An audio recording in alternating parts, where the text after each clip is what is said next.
Welcome to Porch Talks. I'm Melissa Bradley, founder of 1863 Ventures and co-founder of New Majority Ventures. This summer, I invited some friends to my porch in Martha's Vineyard. These friends are seasoned leaders, funders, and entrepreneurs who are committed to creating Black wealth. I wanted to talk to them about their experiences, professional and personal. I wanted to go beyond the tips and tricks of starting a business to hear what it feels like to be part of a fast-growing entrepreneurial ecosystem. These folks have a lot to share, and I know they'll inspire you just as much as they inspired me.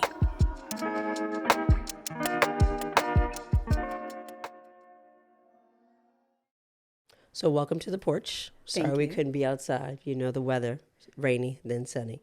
I'm thrilled to have Stephanie, who's the CEO of Blendor here, who's also a wife, a mother, a visionary, engineer, and successful tech entrepreneur.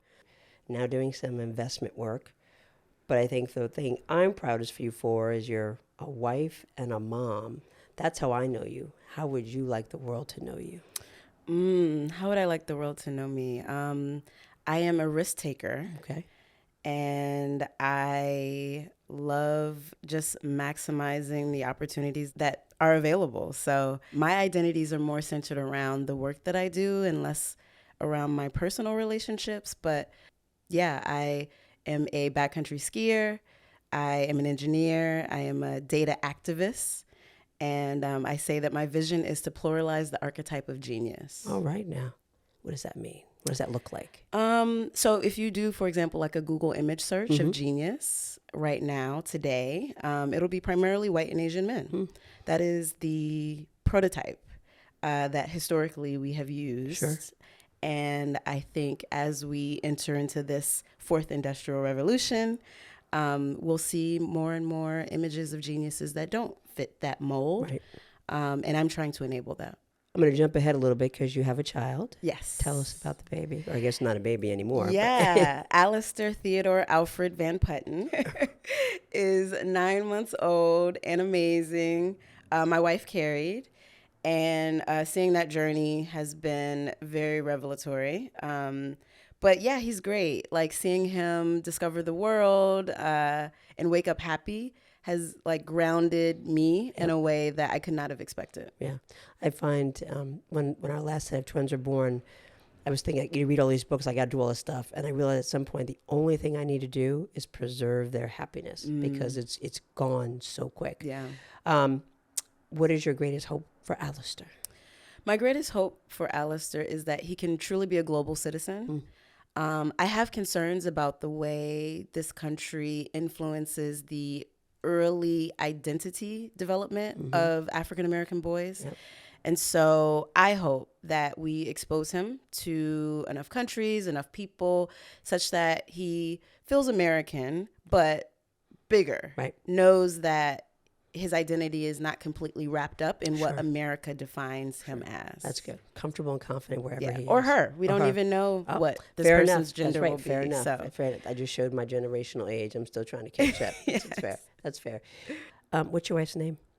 Brittany. Brittany. Tell me about Brittany. Brittany is amazing. She's a product designer. Ooh. Did y'all meet at work? Or? We met at South by Southwest. Okay. All right. Yeah. Okay. It's amazing y'all met with all those thousands of people, but okay, I'm gonna get met at a Lesbians Who Tech meetup, actually. Okay, got small. Yeah, it got smaller. Okay. And she has a social science background, and I usually cannot relate to non-engineers or business people, but she's brilliant. She was homeschooled and has this like insatiable curiosity for knowledge in all domains, and has given me an understanding of the world that has helped me cope, especially with what's happening, what has been happening over the past 6 years or so. So, yeah, she's amazing. Who proposed? Ooh, I proposed, but then she did like another proposal after that. Fancy. But yeah.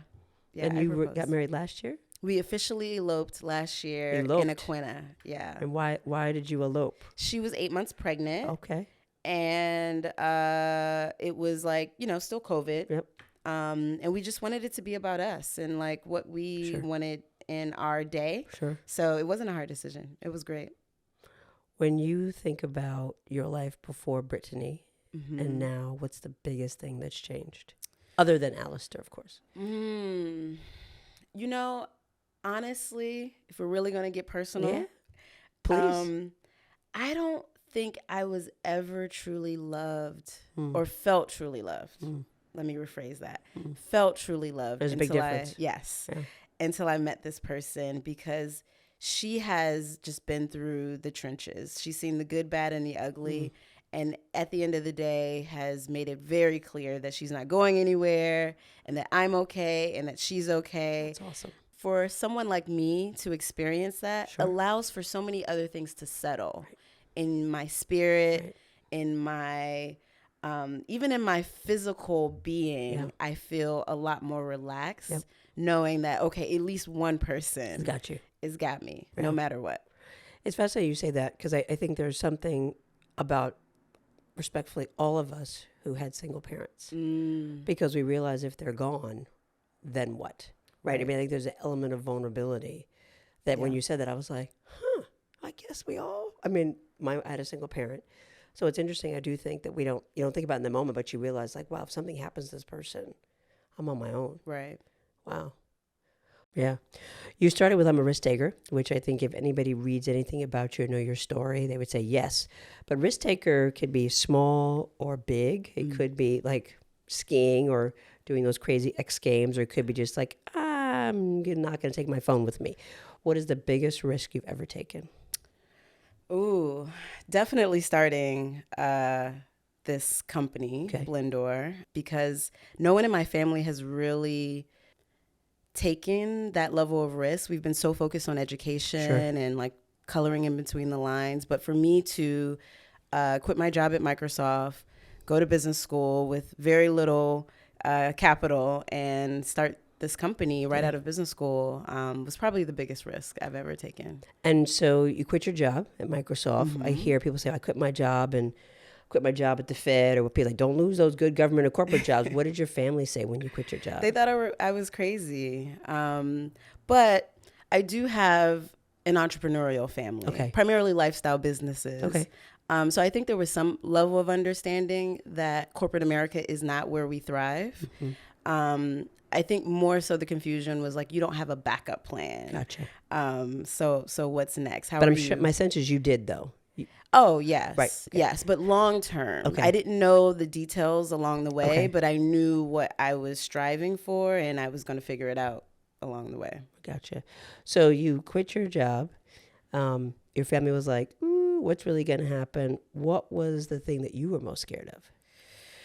Ooh, exposure. Say more. So when you take risks like that, you're kind of putting yourself out there for the good and the bad. Yeah.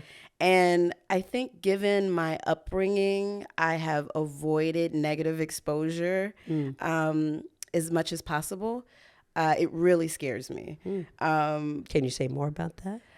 Yeah. So I'm the only child of a single mother. I've never met my biological father. And my mom moved around a lot, struggled with drug addiction, alcohol, etc. And because we were so transitory, I had to develop a muscle to be liked. Gotcha. And to be, to be keep the happy the face model. on too. Yeah. And so it's really challenging for me to put myself in situations where things can go wrong. Because I have the fear of abandonment and rejection, having been so isolated most of my childhood. Sure. Let's go back to your family. You said they were lifestyle entrepreneurs. Yes. What'd they do? My mother was a serial, how do I describe it? Like the pyramid type model. Multi-level marketing. Yes, multi-level marketing. Okay. So Avon, Amway, Mary Kay was her thing. All right. Did she get the pink car? She won several cars. All right. Trips. It was actually really inspirational and influential to see her in a female-dominated enterprise. Yeah. A lot of my public speaking comes from being exposed to her world. Those big stages. With just very confident women with blazers and big Cadillacs. And it just seemed like the world, was their oyster. So yeah, primarily those types of businesses. That's cool. Yeah. I still look for an Avon lady every now and then. They still exist. They actually They still do. exist. They do. Yeah. I tend to go on eBay if I need something weird from Avon. Oh, good to know. Good to know. Okay. You saw the good side. What was the challenges that you saw with your family being entrepreneurs that you might have been worried about? Probably the usual, right? So it's a roller coaster. There are so many ups and downs, particularly if you're running a business that relies upon other people for you to be successful. Because you have so many personalities and lifestyle changes that can impact the success of your business. And so I saw my mother hustle in ways that I did not really want to emulate, which is why I think I chose a little bit more of a traditional path. Sure. But yeah, I have lived by the saying that money is cheap, freedom is expensive. And That's my a mother great saying. spent a lot of money on freedom. Yeah. She sacrificed a lot of things for freedom, but I think in the end, she's happy. I like that. That's a T-shirt. Yeah. That's a wall saying. That's a wall saying. You were at Microsoft. You went off to start Blendor. Yep. Tell me, what are you most proud of about Blendor? What I'm most proud of with Blendor is the way that it sparked awareness and conversations about things that I think people didn't really believe were tangible, like diversity, equity, inclusion. I think we've added justice. It's very much existed in this like corporate social responsibility realm. It's been kind of a warm and fuzzy topic, but I think very few of my predecessors had the tools and resources to create a product and solutions that could make it a bit more real. Yeah. So I'm proud of that and the impact that we made and the 400 or so companies that we've worked with. I'm proud of the team that I've built. They've all gone off to do amazing things as we are transitioning. Yeah. What was the scariest thing about Blendor? Oh, probably the capital, raising money and making payroll. Because you were in Silicon Valley? Yes. Yep. I moved back to San Francisco in January of 2015. We incorporated in April of 2015. And yeah, moving back to the Bay, I was gone for about 10 years prior, was definitely scary. It's a different language. It's a different world. And knowing the language and being in the ecosystem is really important.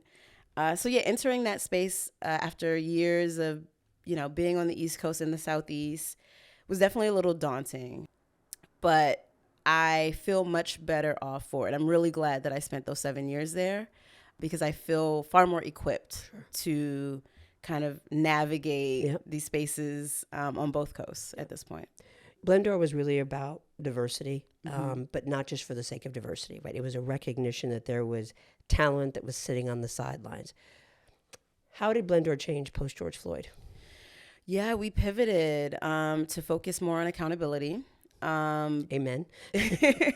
When I first started the company, 2014 was the year that Jesse Jackson went to a lot of Silicon Valley companies and kicked up a lot of dust around reporting their diversity numbers. And so I kind of rode that wave. And to see it happen again 7 years later was like, oh, I've seen this act before. And I'm not going to do the same thing and expect different results. And so rather than leaning into the diversity training and tools space, I decided to lean back and focus on how we could actually measure the outcomes and the efficacy of those outcomes so that key decision makers could kind of just cut through the noise and see who's actually putting their money where their mouths are and making change. So yeah, we created basically a FICO score for corporate diversity. How's it going? It's going well. Anybody on the excellent range, or most of them fair to middling? The high-performing companies are those you would actually expect. Okay. There aren't big surprises. You can see it in the leadership. So I would say Intuit has always scored really well. And now that we're in finance, I'm trying to think of some of the bigger companies. Usually it's the more resource companies that score well, but we're trying to mitigate that risk of, people just being able to pay their way Sure. into a good Right, score. right. Give it enough grants, woo, goes up. Yeah. But if you have a CEO or activist board members in a company that really care about this and you can see it, typically it trickles down into all the areas that we measure. Who holds you accountable? Ooh, good question. My wife, primarily. And then I've amassed like a personal board of directors. Sure. So I have mentors that I've, met through tech, business school, and just my own personal wheelings and dealings. And I intentionally try to keep people around me who will give it to me straight and provide very critical feedback, because given my family background, I kind of need all the help that I can get. Sure. And I need it from people who don't see my shortcomings as character flaws, but can recognize it as developmental opportunities. Sure. And I think I'm constantly seeking that. Like, it's something that I want to have forever. Yeah, I like that. Nobody's perfect. No, I always say we're all #work in progress. So I love that. Yeah.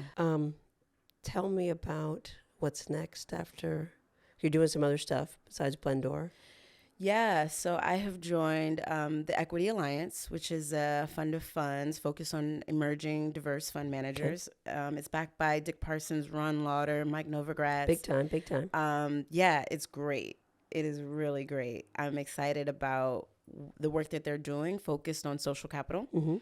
I'm also on the board of Fair Pay Workplace, which is an emerging standard for measuring how companies are paying people equitably. And I'm still trying to figure out what role I want to play in this emerging ESG space at the intersection of like ESG and institutional capital. But I know how important standards are. Sure.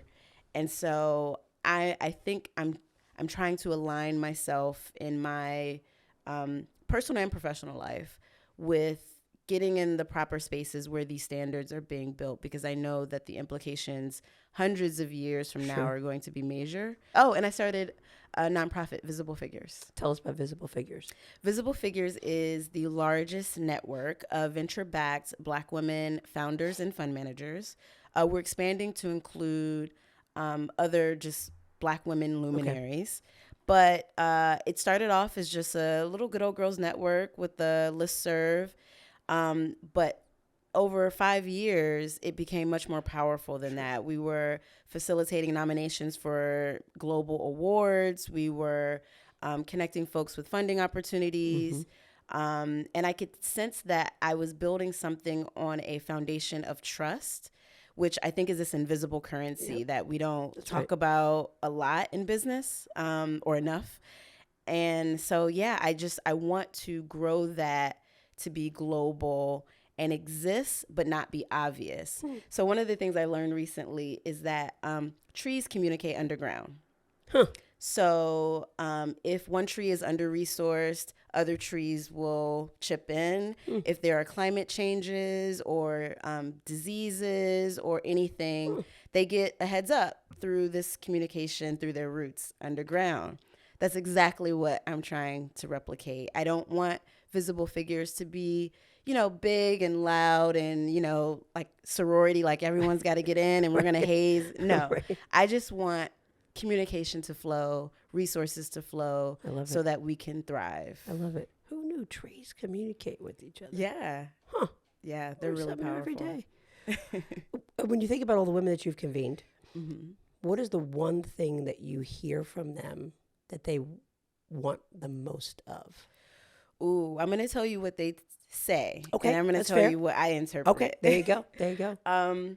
So they say they want more access to capital, education, mentorship, and of course, networking opportunities. Sure. What they're not saying, I have observed, is that they're under-resourced across the board. And even if given the things that they need, there's certain foundational things that need a bit more reinforcement. Gotcha. And I think it starts with mental health. And it's still a bit taboo in our communities, But I don't think many of us, because we've been moving so quickly for the majority of our lives so that we could be here, have stopped and really listen to our bodies and our spirits and realize that we're exhausted and we can't do the work. We can't fight the battles unless we rest more and find energy supplies. So I have to sometimes read in between the lines. Also, I'm surprised to find how many of these women are very single, but want children, but have not yet frozen their eggs. It's a bit of a daunting concept because they're realizing that they're running out of time, but they don't want to quite accept it yet, and they want to be partnered. So I have entertain the thought of a matchmaking service on top of visible figures or something. Hey, because data, you're all about data. You can engineer that. There you go. It's people analytics, right? In part because, I'm biased given the impact that this partnership with Brittany, the impact that it's had in so many facets of my life. And also having been married before and seeing the other side of it. Yeah, there's a big need for that mental health and partnership. Mental health and mates. But you were talking about invisible figures and the trees. I'm still thrown by that. Talk about who or what happened to you that allowed you to navigate. Because let's be honest, you're young, but there still weren't a whole bunch of Black, female, gay product engineers floating around Silicon Valley. So like, who was your underground railroad, or who were the trees, and what was happening to get you there? My claim to fame has really been latching on to people that want to help and can provide a bit of guidance. I think not only because I was an only child, I was the only child of a neglectful parent. I have just naturally had to seek out resources outside of my environment. And so that has been, there's no way I would be sitting here with you today. You met one of my aunties, or two of my aunties. Yes, they were amazing. One of which was extremely influential. She's the one who got me exposed to skiing at a young age. And my exposure to skiing is how I learned about Stanford and all of these other things that I probably would not have even seen as feasible given my environment. But that exposure raised my ceiling. I love that. A lot. I love that. A lot. Why do you like to ski? Because it scares the hell out of me. Oh, so many reasons. Are you doing it downhill, cross country? Downhill. Okay. Okay. So your life is flashing before you as you're going down these hills. It feels like the closest thing to flying, right? Without leaving the ground. I mean, sometimes you leave the ground. Also, I think mountains, like trees, have spirits and energy. And I go to a lot of different mountains across the world: Austria, Switzerland, we're in Japan, Chile, Canada, obviously, all throughout the US. And everywhere I go, it's like meeting a new person. It's like absorbing this energy. And then you get to experience an intimacy with that mountain. You have to respect it because they all have different personalities. Yeah, it's a really, I guess, intimate thing for me, being able to experience a mountain and have the comfort level such that I don't have, I guess, the fear. It's more so just respect. Right.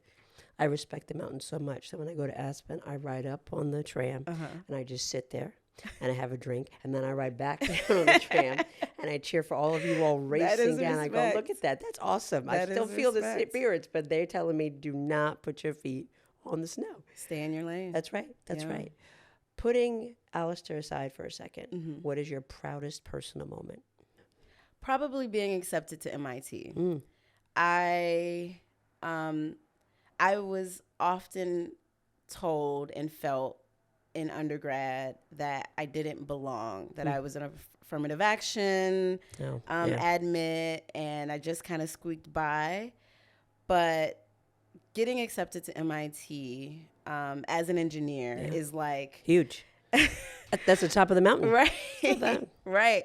So at that point, it was just like, oh, you can't tell me anything. You cannot tell me I'm not smart. Right. Because I did not get here because of, Right. So yeah, that was probably one of the proudest moments for me. That's cool. What would you say to other young Black girls who want to go to MIT? Oh, stick with it. I had a dream of going very young and opted not for undergrad. But yeah, I often seek out blueprints. And so that's the engineer in you. You're right. So at a very young age, I researched the profiles of the people who went to these schools and did these things that I admired, because not all of them that I admire, and just reverse engineered and did what they did, and it worked. Yeah. Every time I see you, I don't remember where we met or how we met, which just speaks to the ecosystem, because you do. I feel like I knew of you before I knew you, and now I'm honored to know you even more during this conversation. You're always happy, like, whoa, I got this. And but I realize now as an engineer, like, I can fix almost anything. What scares you the most? Ooh, good question. I was just talking with my wife about this after a conference we attended here recently. You were actually the moderator of the panel, and I was looking at the program, and it was about generational wealth. And someone spoke about how we are 225 years away from catching up with our white American counterparts in generational wealth. And one of my mentors said something to me recently that was really impactful, that we have to be careful that we're not running behind someone into a burning house. The more that I understand capitalism, I am starting to believe that we might be chasing someone into a burning house, because in order to achieve the level of wealth that our counterparts have, there was exploitation of people and land involved. Including us. Yes. So unless we are willing to take those steps, I don't see that gap closing. And I don't think that's the route we want to take. Sure. There could be another route, but based on the data, I don't have any evidence that there is. And so it scares me a lot that all of this attention and focus on generational wealth might be leading us down a path of just straight up greed and exploitation. And I would like to see a better form of capitalism, if that's possible, for those of us who have been left out of that party. Like, let's create another one. Let's figure this out and how to do it in a better way. And maybe financial returns aren't the most important KPI. Sure. We have a better gold standard. Yeah. Because honestly, everyone's talking about Adam of WeWork, right? I don't think he sleeps well at night. I don't think his grandchildren will be proud of him. Yeah. And that is like my biggest fear, is not just what I'm doing now, but what my legacy will be. Sure. And I think that's not just financial wealth, it's spiritual wealth. It's creating things that make quality of life better for everyone, not just a small subset. So, our obsession with generational wealth scares me a little bit. You talk about generational wealth. Alistair and maybe other children that you all have will grow up. What is the headline that you can't wait for them to see? And what is the headline that you hope is no longer on social media?